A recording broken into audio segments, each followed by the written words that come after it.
Sunday afternoon. We've had a storm actually over the weekend.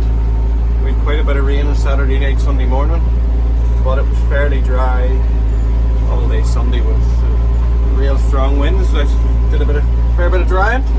And we're out here.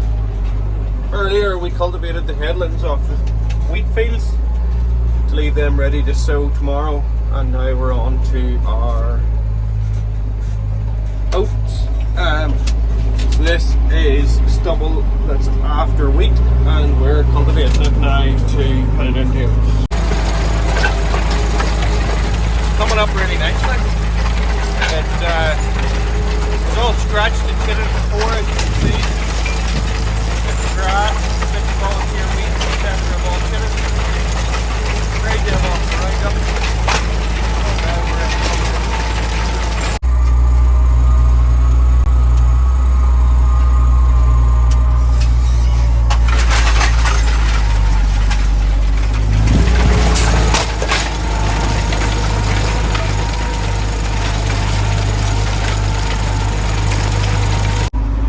running at about 10 kilometers an hour at about 1,000 or 1,100 RPM, and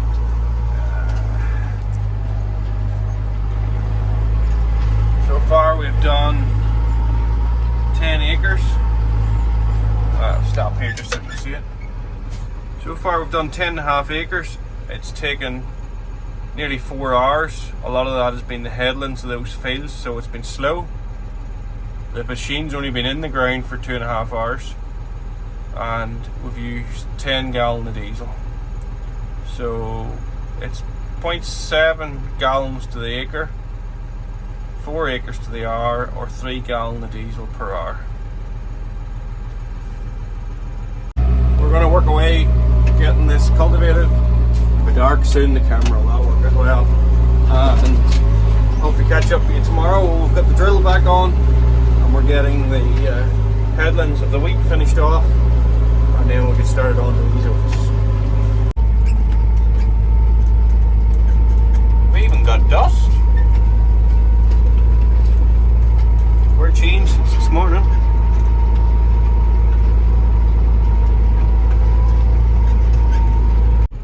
Got the centre of another field ticked off. Neighbours working in the background up there, and neighbours working over there. Even though we've had a very stormy, wet weekend, the wind is on Sunday just to try to fair bit of it away, and we're all working away. So next few days looks good. Fingers crossed when you can skip any heavy showers, and we can keep it rolling.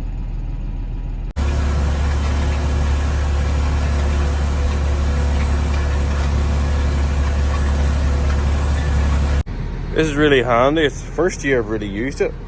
It's just plugged into the air brakes, the back of the tractor. Gives me an air line to blow out the lines. I can blow it down a blocked spout. Yeah, just very handy.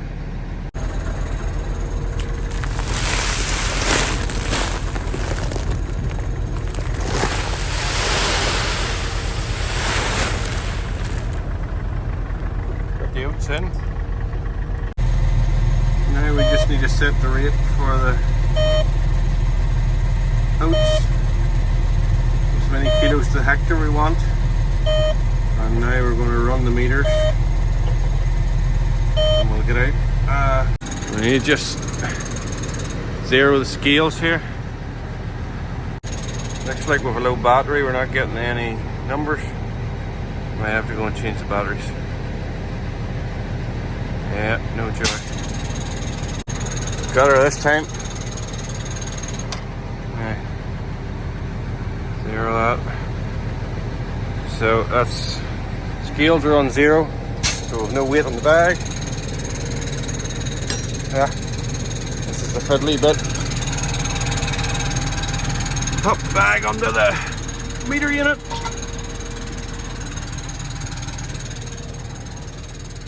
Click the wee switch at the back, which is handy.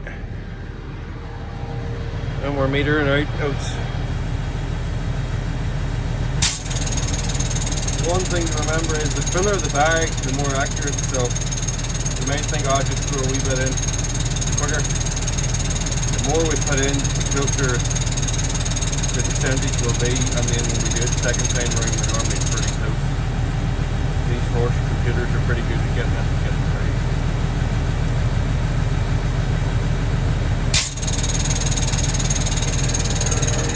So, there we go. Got it on the scales. Steadies itself.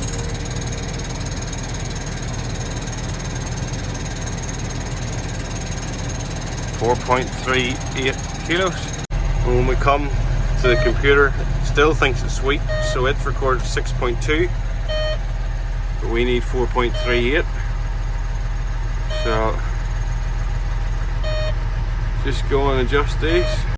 We basically empty the scale, do the same thing again. Hung our bag on again. This time we've got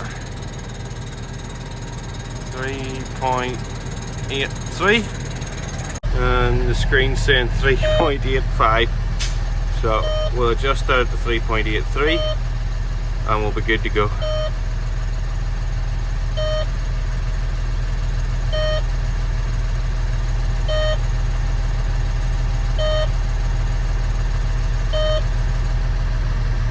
And that's us calibrated, ready for action.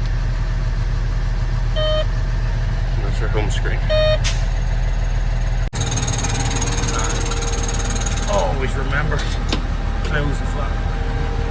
Put another hand under. Filters have all got air coming. So we're not missing any before we even start. One stock, so first port of call, we'll like do one hand.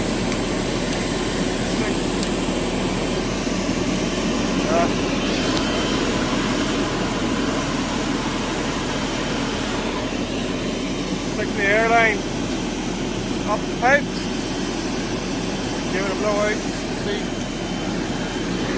get the air cut. Now you got air.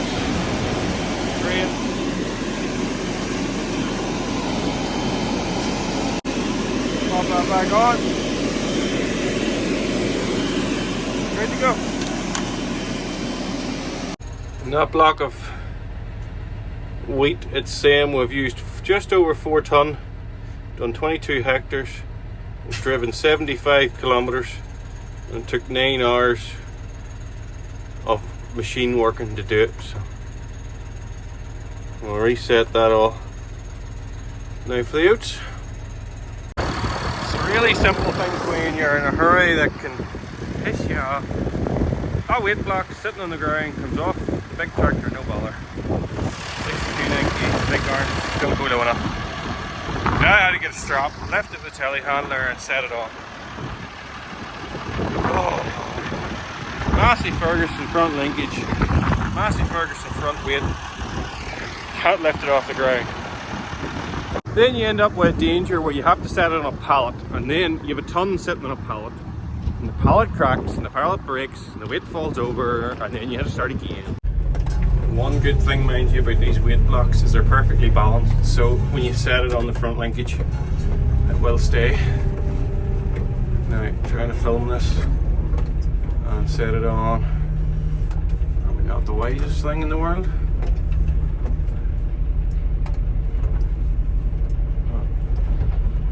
Go and see.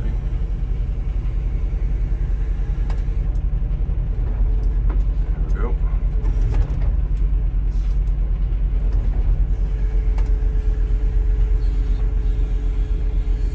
Happy days. Just get the top link on and we're good to go. Got the pins in. Weight's on. Cultivator's on.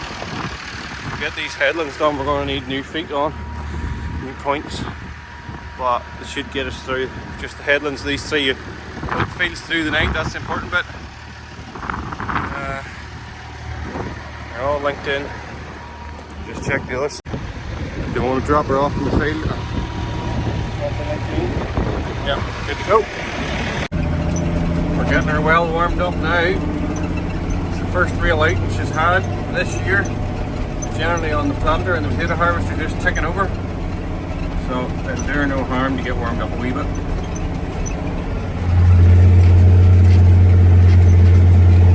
Getting these headlands with the oat fields ticked off, and then we can drill them later.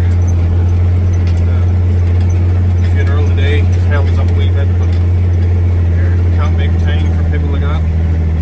Badly around. So we're down out. Come to a tougher spot. That's the thing, the tractor's well capable, as you can see I've had a shave before I went to the funeral. Tractor's well capable of pulling the cultivator, but low box is too slow. High box first gear works lovely on the flat. Then when you come to a hill or you come to turn at the ends, you need to make sure you have your throttle on enough for a stop or down out and the change of direction. One other thing, a lot of people talk about, oh, big tractors, big power, burning diesel. We did a test with this tractor before on the big 120-inch rotavator against the 7499. The 7499 used less diesel than the 6290 with, what is there, about 80 horsepower difference. See, we're going down the hill here now. We're up 4 gears and we're cruising. Well capable of pulling the cultivator. It's just hard to be as efficient at speed. Plus, a lot of the time, the tractor's at 2000 revs. See, it comes a wee hard bit there.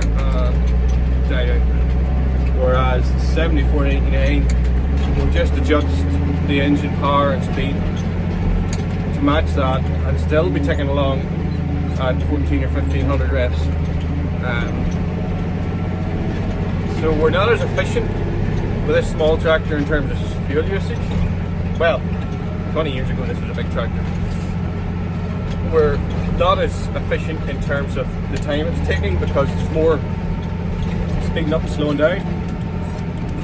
Whereas with the bigger tractor it just keeps bringing the cultivator with it. So you're optimizing your speed and your optimum working speed at all times. Now, let's see the camera here. I've come down to this hedge and it's I'm declining down here, so I'm having to turn on the hill to get back up. And I need to slip the clutch and I need to give her RPM to get her turned, otherwise she would stall. We are really spoilt with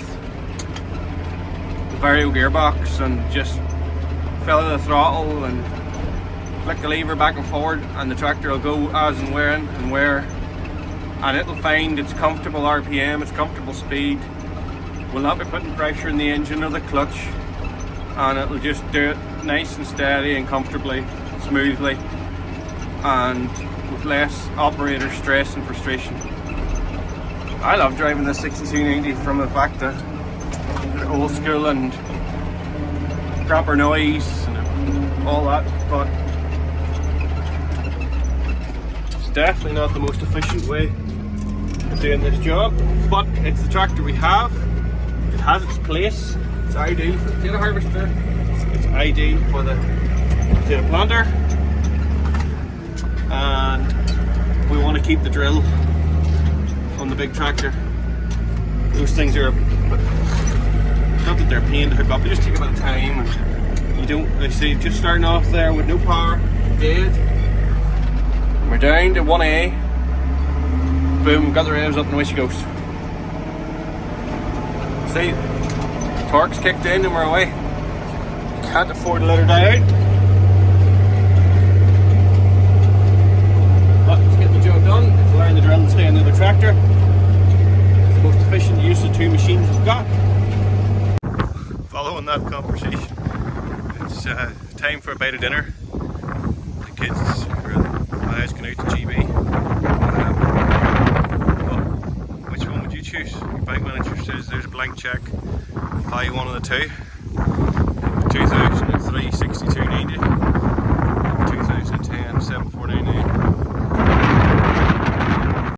We're just finishing off the headland around the drilling trials. That's the area. It's ploughed, minimum tillage, and up above we have direct drill.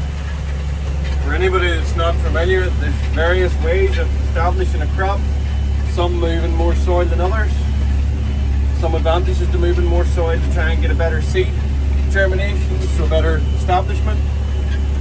Some advantages of this no-till is better soil structure, better microbiology within the soil, and less releasing of carbon. Arguably, there's lots of arguments around carbon at the minute, but that just shows the variation.